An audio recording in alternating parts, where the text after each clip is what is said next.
ఐపీఎల్లో అసలైన వార్ జరగబోతోంది. టైటిల్ కోసం రెండు బలమైన జట్లు Royal Challengers Bengaluru, Gujarat Titans తలబడబోతున్నాయి. రెండు జట్లలోనూ బీభత్సమైన ఆటగాళ్లున్నారు. అయితే ఆర్సీబీ మ్యాచ్ విన్నర్లకు కేర్ ఆఫ్ గా కనిపిస్తోంది. ఎవరికి వాళ్లు దంచికొట్టే వాళ్లే అన్నట్టుగా జట్టు ఉంది. గుజరాత్ టైటాన్స్ మాత్రం సైలెంట్ గా తన పని తాను చేసుకుపోయే type. Royal Challengers Bengaluru batting విభాగంలో విరాట్ కోహ్లీ, రజత్ పటీదార్, టిమ్ డేవిడ్, దేవదత్ పడిక్కల్, వెంకటేష్ అయ్యర్, కృణాల్ పాండ్యా ఇలా ఎవరికి వాళ్లు తక్కువేం కాదు. గుజరాత్ టైటాన్స్ లో ఎక్కువగా హార్డ్ హిట్టర్లు కనిపించకపోయినా పరిస్థితులను అర్థం చేసుకుని బ్యాటింగ్ చేసే ఆటగాళ్లకు కొదువే లేదు. సాయి సుదర్శన్, శుభ్మన్ గిల్ జీటీకి అడ్వాంటేజ్ గా నిలుస్తున్నారు. ఆ తర్వాత బట్లర్ ఓ చేయి వేస్తున్నాడు. అయితే ఫైనల్లో సవాళ్లను ఎదుర్కొనేందుకు మిడిల్ ఆర్డర్ కూడా సిద్ధంగా ఉండాలనే వాదన వినిపిస్తోంది. బౌలింగ్ లో రెండు జట్లు సమబుజ్జీలుగానే కనిపిస్తున్నాయి. ఓవైపు భువనేశ్వర్ మ్యాజిక్ చేస్తుంటే మరోవైపు రబాడా వికెట్ల వేటలో దూసుకుపోతున్నాడు. హేజిల్వుడ్ కూడా ఆర్సీబీకి అడ్వాంటేజ్ అవుతున్నాడు. అయితే సిరాజ్, హోల్డర్, ప్రసీద్ కృష్ణతో గుజరాత్ పేస్ విభాగం బలంగా ఉంది. దీంతో ఫైనల్లో హోరాహోరీ తప్పదనే అంచనాలున్నాయి.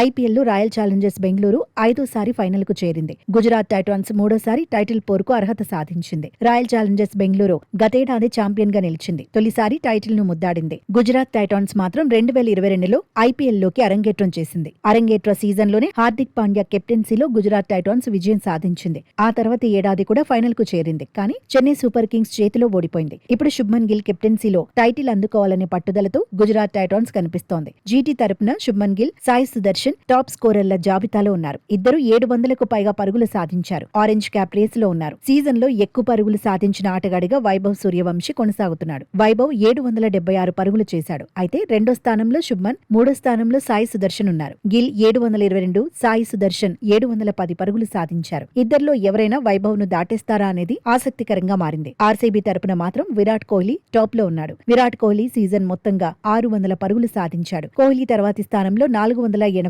పరుగులతో రజత్ పటీదార్ నిలిచాడు. అత్యధిక వికెట్లు తీసిన బౌలర్ల జాబితాలో గుజరాత్ టైటాన్స్ బౌలర్ రబాడానే ఉన్నాడు. రబాడా ఏకంగా 28 వికెట్లు దక్కించుకున్నాడు. 2వ స్థానంలో Royal Challengers Bengaluru bowler Bhuvneshwar ఉన్నాడు. భువనేశ్వర్ కుమార్ 26 వికెట్లు తీశాడు. రషీద్ ఖాన్ 19, సిరాజ్ 18, జేసన్ హోల్డర్ 17, రసిక్ సలాం, ప్రసీద్ కృష్ణ 16 వికెట్ల చొప్పున సాధించారు. అయితే ఫైనల్లో ఎవరు సత్తా చాటుతారనేది ఆసక్తి రేపుతోంది.